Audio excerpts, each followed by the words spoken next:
Hi, and welcome to Measure Your Progress in Fluency in Any Language. In today's lesson, we're going to talk about what is fluency. Learner's Dictionary defines fluency as the ability to speak easily and smoothly.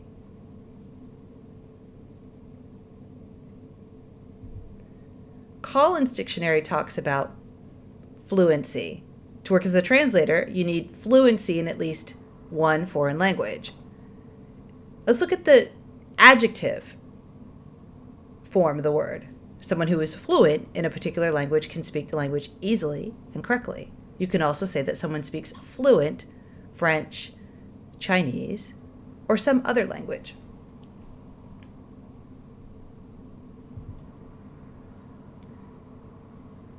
So I'm going to ask you to sort of think differently about fluency as far as learning a new language. So if you look here at these speech bubbles, right, it talks all about becoming fluent in a language. And this could be your own language, your native language, the one that you learn. We all pass through these different stages of fluency. And at the very top that you can't even see because it's so tiny, you start with words and sounds. And then those words and sounds start becoming phrases. And then those phrases become longer phrases.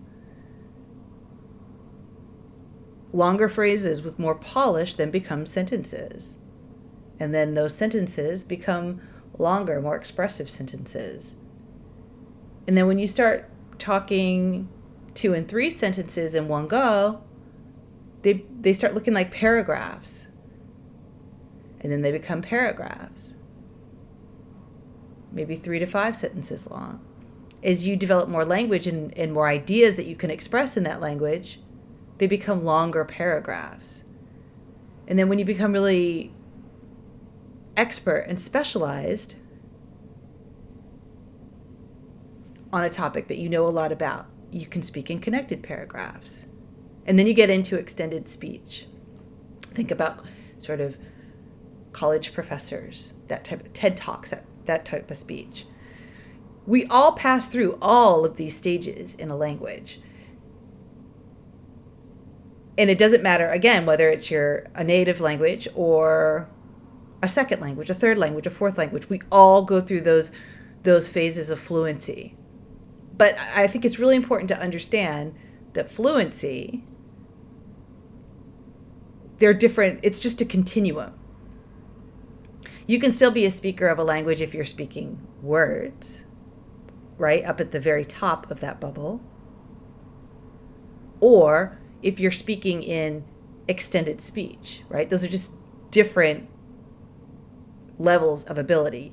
And I think it's really important to see that as a learner, that you don't have to get to some magic point to be a speaker of that language, right? And I think it's important also to understand these different phases. It's not a black or white point. Just you need to understand, as your skills grow, you can get better and better and better and better and better. There is one point on that continuum that I want to talk about, and that's that paragraph level. And that's the point where a lot of people consider themselves or are considered to be fluent in a language. And I want to give you some concrete examples, and we'll go into more depth in another lesson.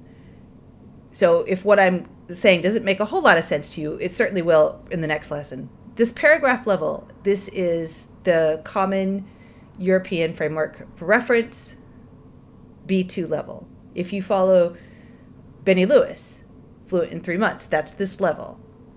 If you studied a foreign language in high school and you took any of the advanced placement exams, this is the benchmark. If you are familiar with the ACTFL, the American Council for the Teaching of Foreign Languages scale, that's this intermediate, high, advanced, low level.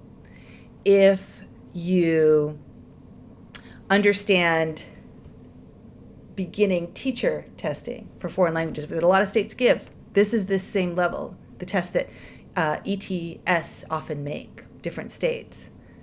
So if there's any one black and white point that you want to kind of think about, fluent or not, This is the point. Remember, you're a speaker of languages at different levels of fluency all the way throughout the continuum, but this is sort of that magic point, if you want to pick one point to be that magic point.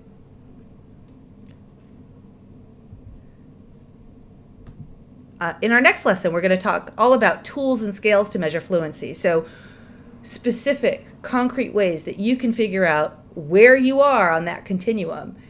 Official tests, tests from different countries, different parts of the world, some tests that you can get official results, tests that you can do sort of self-assessment to help keeping your skills moving forward. So I look forward to seeing you in the next lesson where we'll talk about specific tools and scales to measure fluency that work in any language. A la prochaine. Hasta la próxima. Adiós.